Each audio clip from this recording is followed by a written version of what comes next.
Hey, There it is. Welcome to another edition of the Jay Rich Show. After much technical difficulties, we are finally here, and I couldn't be more happy to do this show with my guy, the one and only Jackson Flickenger from Right Down Euclid, and Fear the Sword. Jack, what's going on, man? How you doing? doing good. Thanks for having me on. Glad to talk to you. I mean, I talk to you a lot anyways, but it's great to let other people in on our conversation, I guess. Yeah, I mean, at the end of the day, I feel like every time we're at a game for about a year now, almost 2 years, we do podcasts that nobody sees. So we decided maybe record it and let everybody else see it. Yeah, I mean, they may be for the better, but Yeah, you that's know. that's not for me to decide, I guess. All right, so let's jump into it, man. We both cover the Cavs, and so we'll talk about the Cavs. We may throw some NBA stuff, but we'll talk about the Cavs because Jackson has some wild takes on certain players in the NBA. I don't know what you're talking about. I Yeah, don't have any wild so takes. let's we'll start with the Cavs. Jackson, this year, what have you seen um from the Cavs? We've been there pretty much every you've been there every game so far. I've missed a couple here and there, but what have you seen throughout the year? Let's start there. What have you seen throughout the year? I think this year really solidified how important Donovan Mitchell is and how the trade for Donovan Mitchell, even though they gave up as much as they did, it's ultimately a success because he is firmly at worst, a top 15 player when he's really playing. And there was a little bit of buzz, about how he should be like on the edge of the MVP conversation when the Cavs were on that run in from the middle of December to basically the beginning of February.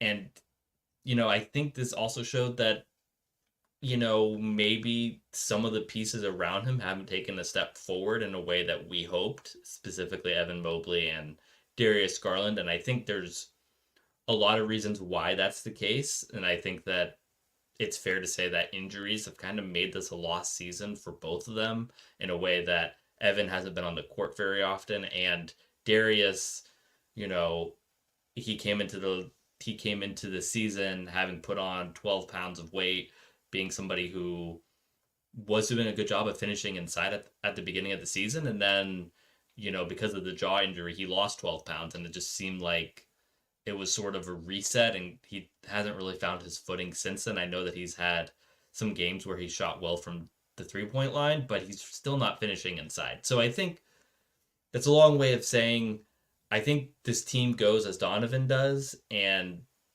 we've seen how good this team can be when he's leading it. Yeah, I think this year showed how much better Donovan is than what the general perception is. Mm-hmm. Um, and I think it was unfortunate. Like I really like Darius Garland. I think it was unfortunate that Donovan's best stretch came when Darius Garland was off the court. Um, and the stretch that really solidified him as a almost MVP caliber player, like that Mm-hmm. stretch that got him, I think, in Tim Bontemps MVP straw poll, like he got Mm-hmm. up to eighth, and I think that might be the highest he's ever gotten. Even with those Utah teams that were number one seeds and things like that, a lot of people looked at that and said, "Ah, that's Rudy Gobert. Like he's the MVP of that team. Donovan's just the guy who scores." But here in Cleveland, I mean, he was up to second in steals, you know, as the lead guard with three shooters and a big. That's the game plan. Yeah. And it's unfortunate that it took place while Evan and Darius were off the court because you saw this is how they should be playing.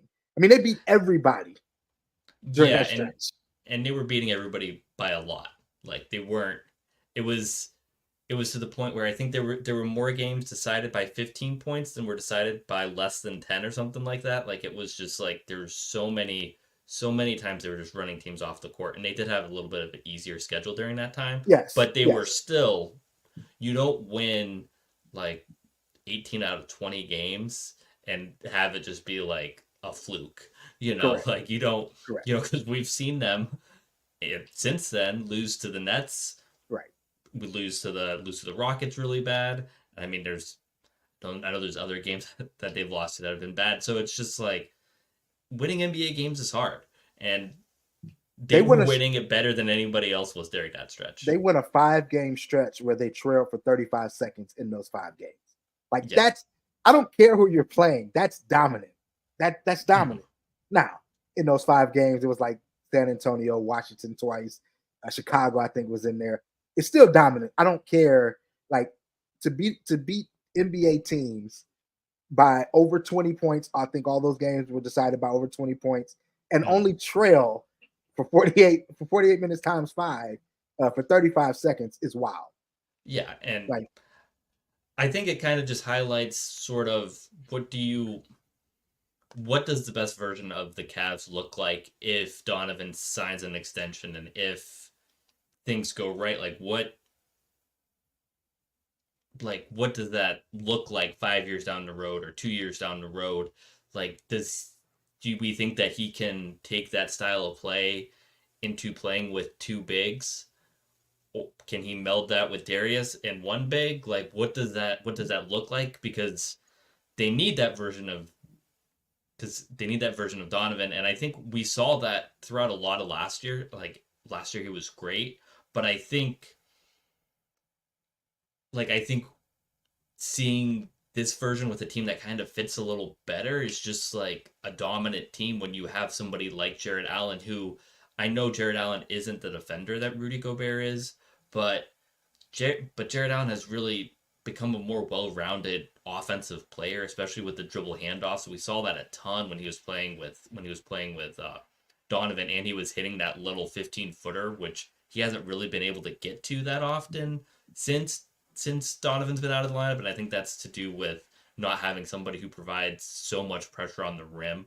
Like when Donovan and Jared are in a pick and roll, the defense has to really like make a choice. Either they come up on Donovan or they collapse and just hope to cut off the rim. Whereas when Darius is there, it becomes a lot more congested because as we mentioned earlier, Darius isn't finishing at the rim very well, and it's kind of like that's something he's always struggled with, but it's also kind of exaggerated with him really not being in the shape that he wanted to be in just because he broke his jaw and had to, drink smoothies for a month. right, a So, month and a half. Yeah, like right. it sucks because you really there hasn't been a time where this team since the beginning was fully healthy. Like Hmm. first of all, the NBA season is something that I've realized this year more than ever. The NBA season is incredibly long. Like it Yes. is so long. But like at the beginning of the season, it's like the first 6 games.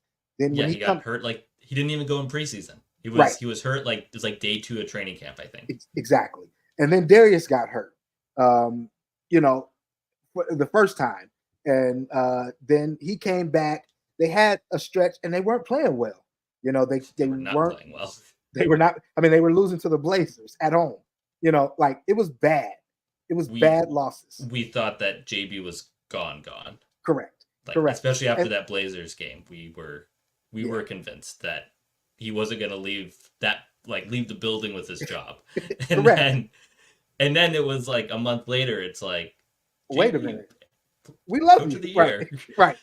Like so, but they've never had like in December, you get the news that not one but two of your starters are going to be gone for a stretch of time. And it's like, all right, at that time, the Cavs were like hovering around 500 or under Mhm. 500. Like it was not a good time, and they could have went another way.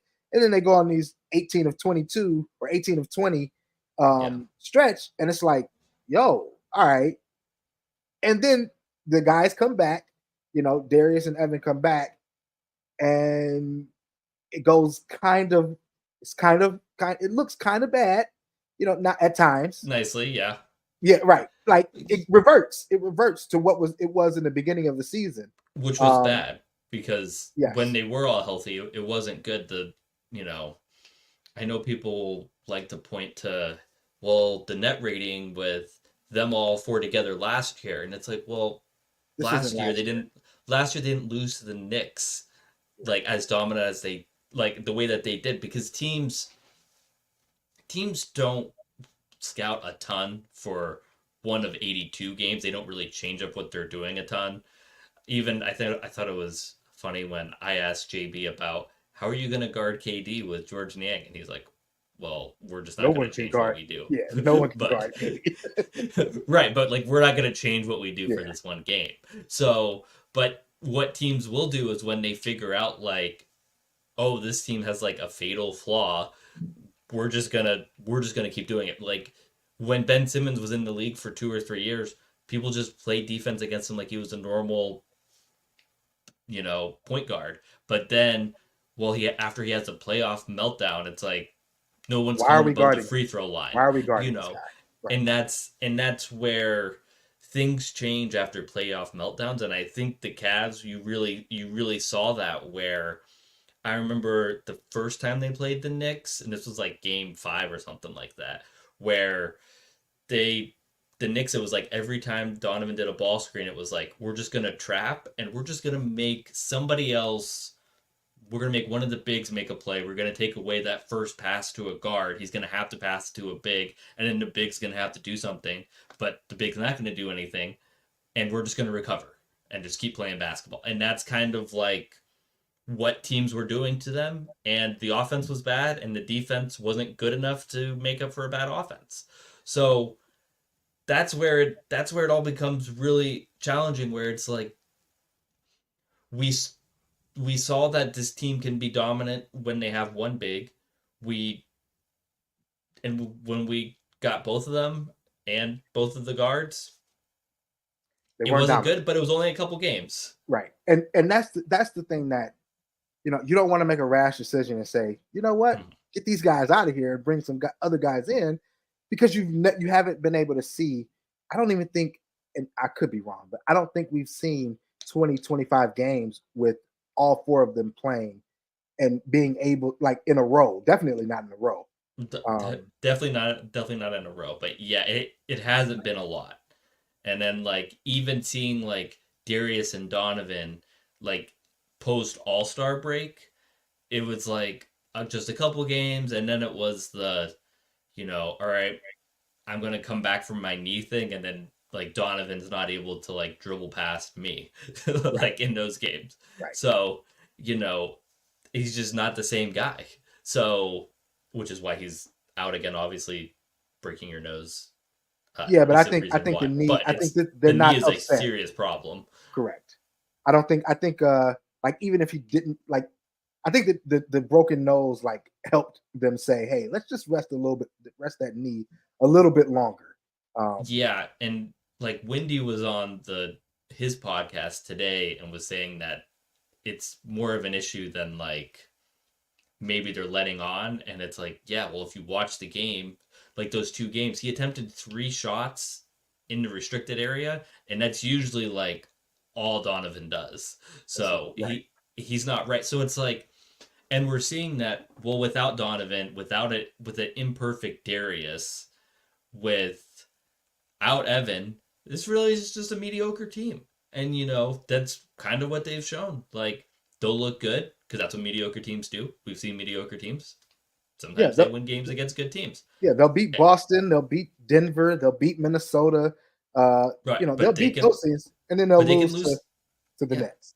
they can lose to the Nets, and you know what? Like the Celtics don't do because They they're a don't good lose to the team. Nets. They don't lose to the Nets, and they don't So lose to the Bulls. They don't lose yeah, multiple times. You right, know, it's like that's where it's like this isn't a good team right now today on March whatever this day 21st, is, March 22nd. 22nd. Like they're not a good team now, but you know they're gonna fall in the standings, and I don't think it's a reason to like sound the alarms because it's like without Donovan, this just isn't a good team, and I think it's like okay to accept that.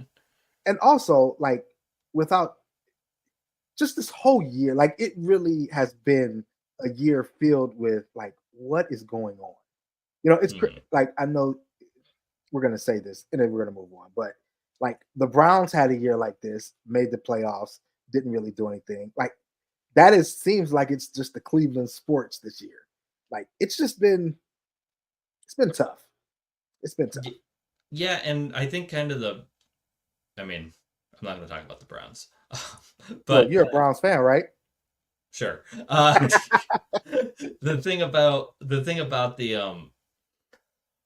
I think kind of the thing that's kind of weird is that the Cavs played their best basketball shorthanded, where like, which has almost made it more tantalizing because it's like, well, what if they got healthy? What if you added Darius Garland to this team that's winning 18 out of 20 games? And it's like, well, first off, the transition wasn't seamless, and they haven't been on the court together. So it's like that's where it's, you know, and the pieces that fit really well around Donovan, like haven't fit well around Darius just because they're very different players. Like I think of Sam Merrill being a great fit with Donovan Mitchell because Donovan just can collapse the defense so much and Sam can put so much pressure on a defense just by him running around the perimeter that it's just like it seems like at times like, well, how do you stop this? But then you pair that with Darius, who is a very different player where he like passes guys open and really doesn't bend the defense the way Donovan does, so he doesn't create the 3-point looks the same way. It's just kind of like illuminates that these guys have very different skill sets and need very different players around them. So Yeah, and I also think that part of now I think that part of another issue is yes, Darius Donovan. They have similar skill sets, but different. I know that's a weird they way to have say it. they have Like like they're similar. similar weaknesses, I think, almost, but not similar strengths, if that makes sense. Yes. And I also think Max Strus being out has not helped Darius at all. No. Um, and the fact that the Cavs don't have another player like Max Strus, like in theory, I think this stretch without Donovan, if Max Strus was still healthy, I think this might look a little different. Right, especially the games that they almost won because it's not like it's they haven't lost every game by like 25 points. Right. They're losing Like by they're 3 points, three, four, right. 5 points. And one of the things that I've said about Struce a bunch this year is that even though his 3-point shot isn't like falling at great, he's one of the few players on the team that can do all three of pass, dribbling, and shooting, and they just really don't have guys who can do that. Like they just have a lot of guys who can do one of those things, who can they have a bunch of specialists on this team. So when you like specialists are good, but you need to put well-rounded players Yeah. around them. And that's why I think like in the play-in last 2 years ago, it was like, wow, Karis LeVert, this guy's a playoff player. And it's like, well, yeah, he's like the only guy besides Darius who can pass, dribble, and shoot on the court. Right. And then last year in the playoffs, it was like, wow, like Karis LeVert's been good. It's a shame that like nobody else is. And it's like, yeah, Karis LeVert can pass, dribble, and shoot. So it's like this team just lacks guys who can do all of those things at a average to above average level, and Max Strus is one of them. So when you take him out, it's like, yeah, no one's getting to the rim, and it's like, well, like Max Strus isn't like sitting there, just driving to the rim, dunking on people, but he's somebody who can run a pick and roll, and then if the defense collapses in a way, he He can can make he the can right get a decision. layup. Yeah, and I'll say this because I was no, I wasn't skeptical, but I was like Max Strus. That's the big signing this year. Initially, I thought he's just a shooter. I thought he was just a slightly better version of Sam Merrill. And I know we've now And he's had a two. worse version, so that's a shame. We've now had two Sam Merrill mentions on this podcast, but I thought he was just slightly better Sam Merrill, and I've been pleasantly surprised. I've said this all year. I've been pleasantly surprised with how good Max Strus actually is. Like it was a great signing. I think the best signing of for the Cavs this offseason. So I Well, I just mean, really there's get. that's a lot of competition he has to beat out I don't to want to win say. I don't that want to say too much there. to But win those honors. all right, so we've talked about what's happened. Tristan's been great, but why are you saying bad stuff about him? Well, yeah, I mean, okay, And all right. Morris, wow. And Damian Jones has given some really good I minutes here lately. and Ty Jerome, he's been great. Well, type, yeah, okay. um, what do you see going forward? Like, how does this? Because let's say they stay in third. Let's just say the Magic have a meltdown. They're fourth. Let's say the Knicks stay in fifth, and it's either it's Philly and Miami fighting for six. Like if the Cavs, this is the problem with having a meltdown now, because if you stay in third, you're probably going to play Miami or Philly, and if you go to four, you're probably going to be looking at the Knicks. So like Right. you're going to be in the same situation. You're going, and Philly's going to probably try to get Embiid back. Playoff time, maybe, maybe not. We'll see. That's not a team that you want to first. A team that struggled in the past in the Cavs in the first round because the lights were bright. You play in New York, whatever, physicality, all of that. The last thing you want to see is Miami, Philly with Embiid if Embiid's back, or New York. So what happens? Well, one of the things that I'll say is that I think in an ideal world, you have the Cavs in a series that they feel very confident that they can win, and then you kind of just see what they can do in the second round. But if you are skeptical of the fit between all four together, I think you kind of just almost want to see them put to the fire right away and just say like, "Hey man, like if you guys can't beat the Knicks, if you guys can't beat this version of the Heat, and I know that people will, you know, they went to the finals last year. Yeah, that was a different team. Like this team is like this version of the Heat has been a lot more injured than the last one. So I don't know if they have the same. I don't think they have the same ceiling. Obviously, if you asked me last year at this time, Would have said the same thing. I would have said the same thing. So like I could be wrong, and I'm willing to say that now. But like Well, we if have that. We you have we have Max Struess now. They had Max oh, Struess for last year. sure. Yeah. But if you if it goes the same way it did then there's kind of no like you could you could talk about not having a lot of time together, but also you had 365 days of knowing what the problems were. So it's like I think if you want things to kind of accelerate into like what the next version of this team is, because I think what this season has shown is that the Cavs can be a great team, but not they're like one evolution away from that, or maybe a couple depending on what happens next. So if you think that if you want that to, transition, I think this is kind of like, well, let's see what they can do in another tough first round. And, if they're all healthy and they come together and they beat the Knicks, or they beat the Heat, I think we all say, all right, this is something here that we can keep going with. But if they lose in five again, I think that there's going to be changes. And even like obviously you'd like to keep Donovan, um, but it would kind of accelerate what the next version of this team is going to be. And I think that's Yeah, what would happen.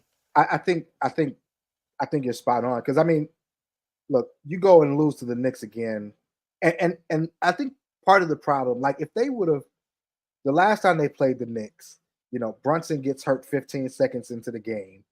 Um, no Julius Randle, no OG Ananobi, no Mitchell Robinson, and the Knicks dominated the Cavs in Cleveland. The only two players who played minutes against them were Isaiah Hartenstein and who was the other guy? It was Isaiah Hartenstein and somebody else. There's only two guys who played minutes at because McBride didn't even play minutes. Yeah, Like he Hart, just Josh Hart. yeah, right, yeah. Hartenstein and Hart were the only two guys from that series, and it was still It and looked Josh Hart. exactly the same.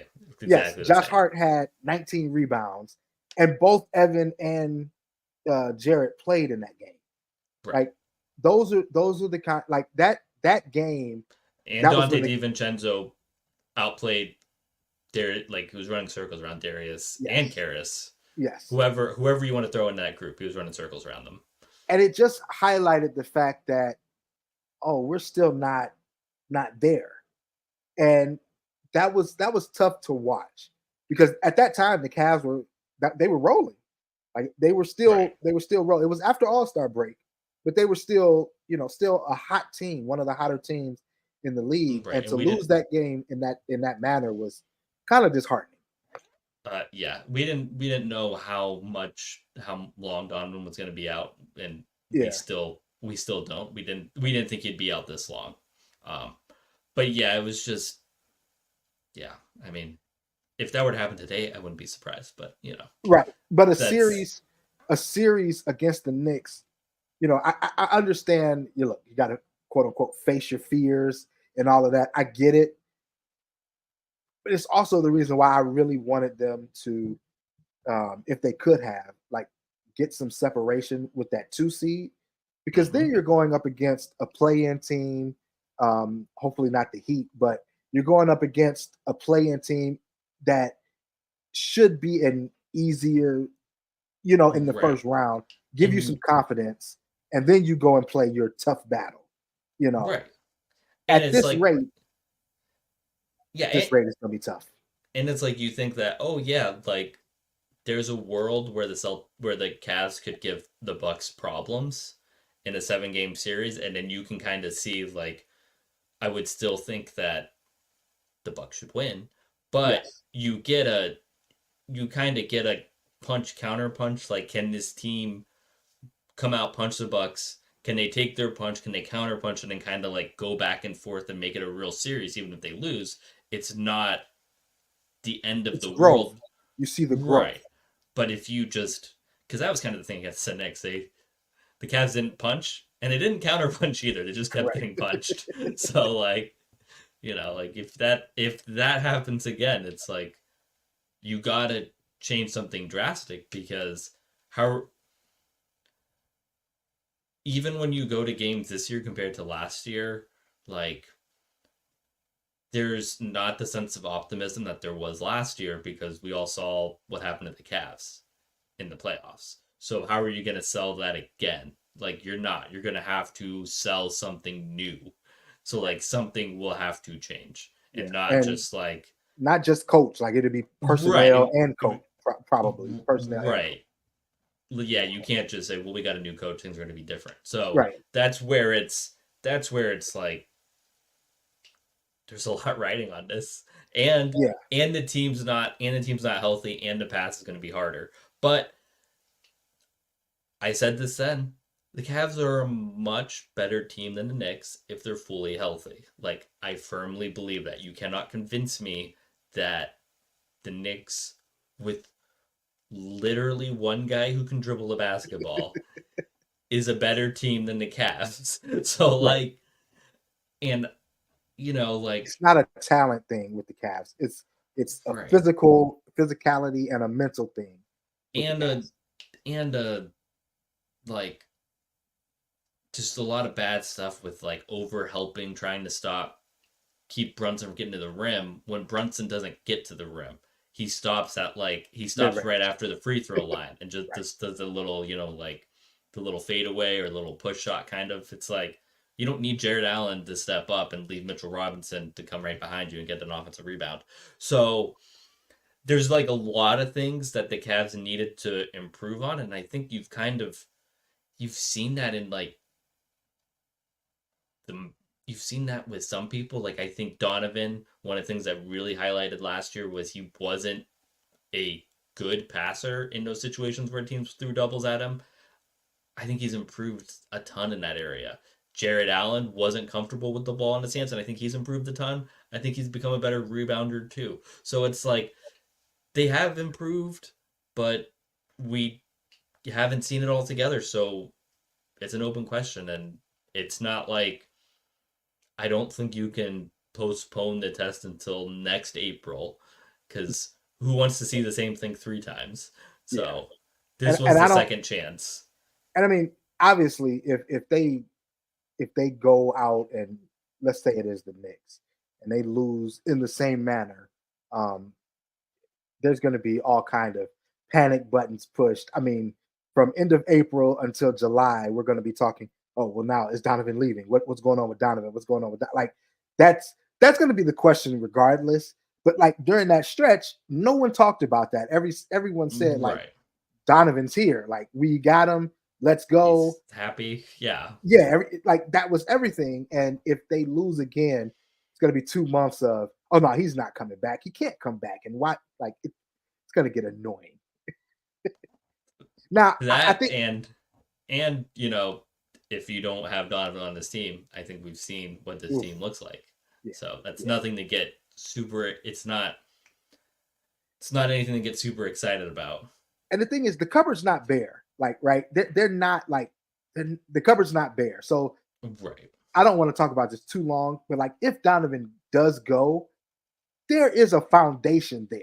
It's Right. gonna definitely look different, but there is something there. It's not like he's leaving and then we're gonna go to the And you'd immediately get go to the something back lottery. for Donovan. Right. So there is hope, but you don't want to just let a top 15 player just walk out. Like Yeah, that I you mean, don't want. they haven't.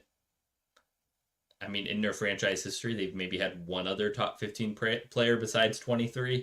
So, you You might know, want to hold on to him. Just right? might, Like you maybe. don't really want to like top 15 players. It's tough to get top 15 players. It's tough to get top 15 players if you're the Knicks. When did the last time the Right. Knicks had a top 15 player? Right. You know, let alone if you're the Cavs. So yeah, you gotta do anything you can to hold on to him, but it's ultimately like up to him, and it kind of is up to what happens this spring. Yeah. So I we think will see. ideally, and maybe this is what they are hoping for. But I think pretty soon here we're going to start seeing teams try to make sure that they're lined up against the Magic because they're the least experienced team, and you know, like the Cavs are the Cavs. They're we know their history, but we also know that if they put it together, they can be dangerous. I'm not You saying that they you'd can be rather play dangerous. the Magic. Everyone You would would rather play the Magic. it's kind of like last year everybody was trying to play the Kings, Sacramento Kings. Like you just know there's just certain teams that you're like, I'll take them. Um, Yeah, and a team with the Magic who hasn't been through that before, but also gives you a lot of 2021 Cavs vibes, yes. where it's like, yeah, Paolo's great. He was an all-star. What are when the game gets tight and it's everyone's walking the ball up the court because nobody can, everyone's too tired to do anything. What is their offense going to look like? Can they actually generate a clean look? Because they've struggled to like generate clean offense at times in the regular season going against regular season teams. How is Right. that going to translate to the playoffs? And I think you just don't. They don't pass the eye test. And So the outside shooting, they lack the outside shooting yeah, similar to the Cavs last right, year. Like they have yeah, one or two guys who can dribble, and they not too many guys who can shoot. And even their best player, is not a great shooter. So I'm not saying, listen, I don't want to sit here and say the Cavs will absolutely beat the Magic in a 7 game series, but I think that's the team that if the Cavs can match up with them, if that ends up being the 4-5 matchup or the 3-6, I think the Cavs will it's feel what you would comfortable there. you would sign up for that every day of the week Yeah, if you were the yeah. Cavs. And then Yeah. if you lose that one, then yes, I mean, Well, if you lose that one as bad, I don't know. Maybe you just need to tear it down entirely. Just yeah, say we'll go just back to the lottery. yeah we'll just go let's back. let's start the Cooper Flag Yeah, we'll start campaign. tanking for Cooper Flag. Yeah. All right. So before we go, really quickly, I've been debating whether or not I was going to do this. Jackson has told me uh, he didn't want to, but me and Whatever Jackson you are want to do, man. me and Jackson are friends, and friends. Allegedly. Okay, So Jackson's my Yes, friend. I yes, don't know yes, if yes. I'm We're Jackson's friends. We're friend, but friends.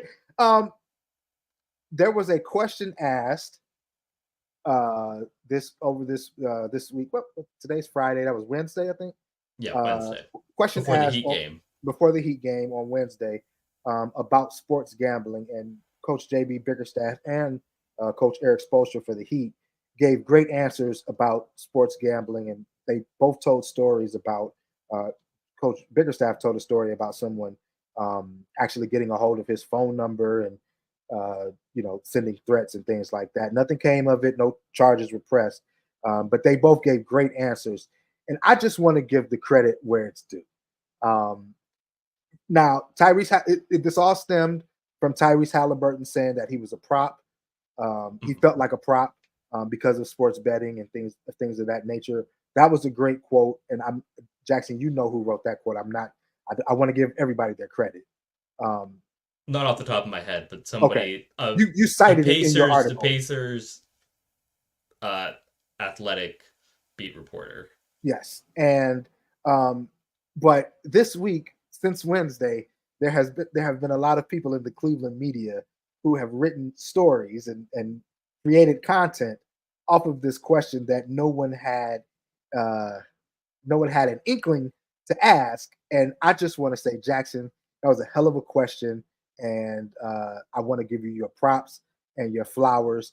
And I've not heard what you thought about it. I mean, I have, but we're gonna talk about this for a quick second here. What do you feel, and how did you feel, Coach JB and Spo? They answered the questions. What did you feel about it? I think it was really um, You're not telling crying, are you? that Okay. no, I'm not crying. No, no. I think it's really telling, like the stories that they shared, just because I think a lot of the times when people talk about gambling, they talk about the consequences that they see, where they see like, oh, I know that if I was 20 and I was doing this, I would spend all my money recklessly, which is a very big problem and something that we should definitely talk about. And then we also talk about the integrity of the game, like could a player have money on the game? Could that mess up the sport and the competitiveness of the sport? But nobody really talked about the safety to the players and coaches, and I think those stories are really illuminating in how like this gambling thing can cause people to do crazy things when they have not only a interest in the game but also money in the game, because we know fans do crazy things, but there's just a different level of craziness that people are willing to go to when they have even more skin in the game than just emotional investment that you have because of your favorite team. And that's where things get scary, where players and coaches shouldn't be worried about their safety and their family safety just because what happens in a game. But it's also like you can see how that is much more of a concern now when people have money that they can't afford to lose on something as stupid as how many points both teams will score in a game, where it's not really like the object of the game isn't necessarily to for Jared Allen to go out there and have over 10 and a half rebounds, or for both teams to score over 235 points. Like, so that's where it just becomes a lot of like conflict of interest, but also people get blamed for something that they didn't really sign up for. Like, I think coaches understand that if you lose big games, there's a responsibility that comes with that they haven't accepted. I don't think that these coaches have accepted that their kids or their family are in danger, but they kind of understand that their job is to win games, and that if you lose games, it's going to have consequences. What they didn't sign up for is they didn't sign up for, well, you should leave Jared Allen in the game so he can get his 10th rebound, or well, the spread is 9, like 9.5, you should leave your guys in there so that they can cover the spread. And that's where it's really dangerous and kind of not like it's not good. And it's always like a lot of people drink alcohol. There's not everyone's an alcoholic. So it's not to paint sports gambling and everyone who does it in a bad light because they're just not in moderation. It's fine. Right. But it's when like the bad actors are always going to be the ones who take Mess it it too up. far, and Right. that's where it's a problem, and that's where it can become a problem. And I think you know JB Bickerstaff, who's had the experiences that he has, when he says it's crossed the line, it's like, well, yeah, if people are trying to figure out where you live and are threatening you, yeah, I'd say it crossed the line. Right. But Eric Spolstra, who he said, yeah, I haven't had anything like that happen. But but he said that we didn't, I don't think the NBA really thought this all the way through. And that's where it's like, yeah. And he hasn't had the firsthand experience that JB had, but Yeah. he's already come to that conclusion. So that's where it's like, that's where I think you see this as a problem and something that is not going to go away because more states are making it more available and it's not becoming at this point it's not becoming less a part of the game, it's only going to keep More. becoming more a part of the game. I mean, the Cavs have a sports book in Rocket Mortgage Fieldhouse. You know, Right. I mean, there was a time we talked about this Wednesday. There was a time when the NBA specifically would not let you have anything to do with gambling, period, and be an owner or governor in the NBA. And now they have opened up the floodgates where you get the people in Dallas Mhm. who bought the Mavericks specifically to build this sports book and casino and put the arena inside. Like, this isn't going away, and it's only going to get worse. Um, and like, everyone in the room was kind of shocked at what JB said, especially when he was Mhm. saying, like, these people got my number, and like we're saying, like, I think it was Jared Allen, like, leave the guys in or something of that nature. They lost. They Right. lost. Like, the Cavs won the game, but didn't cover the spread, and it's a problem. Right. Yeah. That's an issue. That's an issue, and I don't know how the NBA is going to fix this because you can't put this back in the hat now. Like, you've No, opened and up the floodgates. well, and the biggest thing is that it's almost not even in their control anymore because they don't even um like even before January 2023 make a you couldn't bet on sports in Ohio even if you were at a physical casino. You Right. couldn't bet on sports, and now you can do it on your phone On your while you're phone. sitting watching the game. You Right. You can could do be it on in your the phone arena. while you're not Right. watching the game. Right. So Right. it's not, like the NBA pushed for this, but now it's not really in their control because it's like, you know, NBA games are going to keep happening in Ohio. And in Ohio, sports gambling is legal. And it's not the only state that's like that. But every state that is like that, this is a potential of this happening. Yeah. And it's a lot, it's not like sports gambling was just invented last year. You know, sports gambling has been a problem since the Black Sox scandal and like the a long, long time ago. Yeah. Yeah. So it's not like this is the first time any. It's not like we're in unprecedented times where sports gambling just started. Like it's been happening forever, but what is unprecedented is I can do this on my phone right now, and I don't need to go to a physical casino. I don't need to make contact with somebody offshore. I don't need to jump through It's not hoops. sketchy. It's It's not sketchy anymore. right. I can It's I can literally bet the next play in the yeah, arena. Like, I right. can say, oh yeah, Darius Garland is going to turn the ball over next time down the court, Well, I don't and I I can don't want to put. give you my thoughts on the likelihood of that happening. But like, that is dangerous, and I think what JB said, and even to an extent what Spo said, I think both of those illuminated like really how dangerous it is because, like, it's not like the fans are. It's not like hockey where in the arena, these guys are walled off, and you got to climb a plexiglass. Mhm. Like we're, I don't want this to happen, but we're not far off from somebody in the front row, like walking onto the court and saying, "Hey, you messed up my parlay." Like this is not. It's not. We've seen crazy things happen, and Yeah, that's and I something that is on the way. yeah, and I mean it's not like, it's not like these people have security teams around them 24/7 and stuff too. Like these are, like a lot of these people live life like everyone lives a life outside of this, but like Right. it's not like they're like LeBron who always travels with security because obviously Right. he's one of the most famous people in the world. Like these JB doesn't travel with a presidential security team that's Correct. making sure everything's okay. And it's like what he shouldn't have to. You shouldn't have to. Exactly. Like his kids should be able to go to school like normal kids. Yeah. And that's where it's all kind of a problem, but it's like there's no solution and the NBA is pushing for this more. So, and this is kind of like it's kind of what they wanted. I mean, they didn't want the JB thing, but they wanted the money. And I think that, like LeBron just has a deal with DraftKings, you know, where it's like there's money to be had there and no one's saying no to it. Right. So it's, I don't know.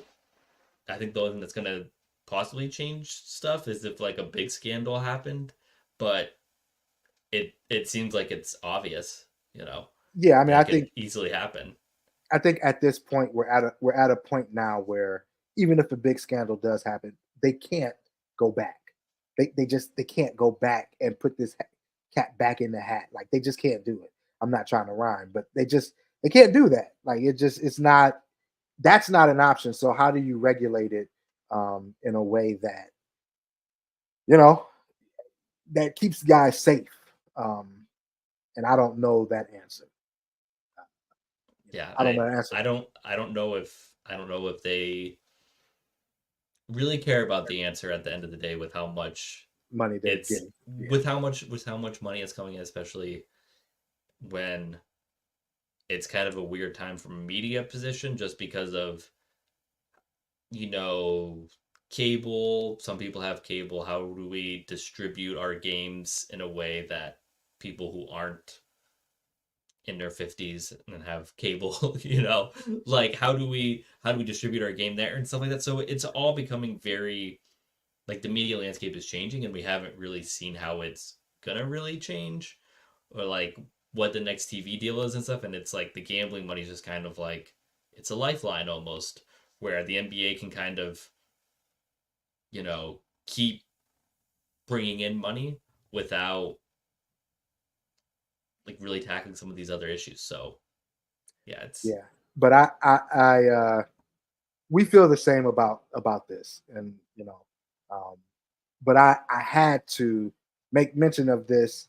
I wrestle with it, you know that, but I had to make mention of it because I felt like no one else made mention that it was your question, and I know they know because you ask better questions than a lot of people, so um, well, I thank wanted to you. make sure I wanted to make sure that you got your chance to expound on it and talk about it and let everybody know who watches this and listens to this. Let everybody know that no, that was Jackson. That was Jackson, and so these people have Jackson to thank for their content this week. I'll be I'll be waiting for those thank you notes. Yeah, yeah. Okay. But nah, thank you, Jackson, man. I appreciate you, man. Again, allegedly we're friends, and Allegedly. I really appreciate you stopping by and spending some time here. I look forward to seeing you on Monday. I think that's the next time we'll see Hopefully. each other. Hopefully. Yeah, Monday, and we didn't even get to talk about the charge this We time. didn't talk So about the charge, yeah. so you have to come back on. That's what that means. Okay. Yeah, well, That's that's I what that mean means. you may like the charge more than I do though. Well, we can still talk You about it. you well, at least you talk about how committed you are, but then you never actually go through. Like I'm gonna go to the showcase in Orlando. Are you going? Like, no, why would I do that? And then like, yeah, I'm not going either. Well, yeah, Yeah, I'm because going like to the I'm going to the Lath Road games. Okay. it Yeah, sounds no, I'm not doing it's that. here's the thing. It's like a great idea. It sounds great in my head. Like I'm like, no, that's a I great don't good know if it's a great idea. idea in your head. Right. It's not. But you Okay, know, I try to make it, I try to make it sound good. But then sure. like I ask you, and when you hit me with the absolutely not, I'm like, well, is it such a great idea? And do I want to travel by myself and go? Like it would be so much better to go with you. But yeah, Yeah, well, once you tell me it's a terrible idea, it's crazy terrible because idea. in this situation, like I'm a little bit older than you, just a little bit, and Just a little bit. in those situations, it's like Jackson's got a little more sense than Jason. So, you know, Yeah, well, yeah. so but nah, man, I appreciate you. We definitely will have you on again. And yeah, man, thank you so much. You can catch Jackson on you can catch his work on Write Down Euclid and Fear Hmm. the Sword. And he is also a co-host on the podcast. What's the name of the podcast again with The Tony? Junkyard Pod. Junkyard Pod. Come on, man. I knew it was. You've been on the show. I wanted to say Junkyard Dogs. That's I that's that's what I was I gonna do want to say. say that I had you on the show before you had me on yours. So yeah, just This to is say, this is well, this is I don't true. think I think you asked after I asked you to be on this like last year. So, you know. We're just making stuff up now. Hey, hey man, I gotta try. I gotta try. All right, but Trying to nah, make stuff seriously. up. Yeah, yeah. Okay. Thank you though. I appreciate you. You know, good guy here. Good guy right here. So I appreciate you. And until next time, this is the Jay Rich Show. I am Jay Rich, and we'll see you later.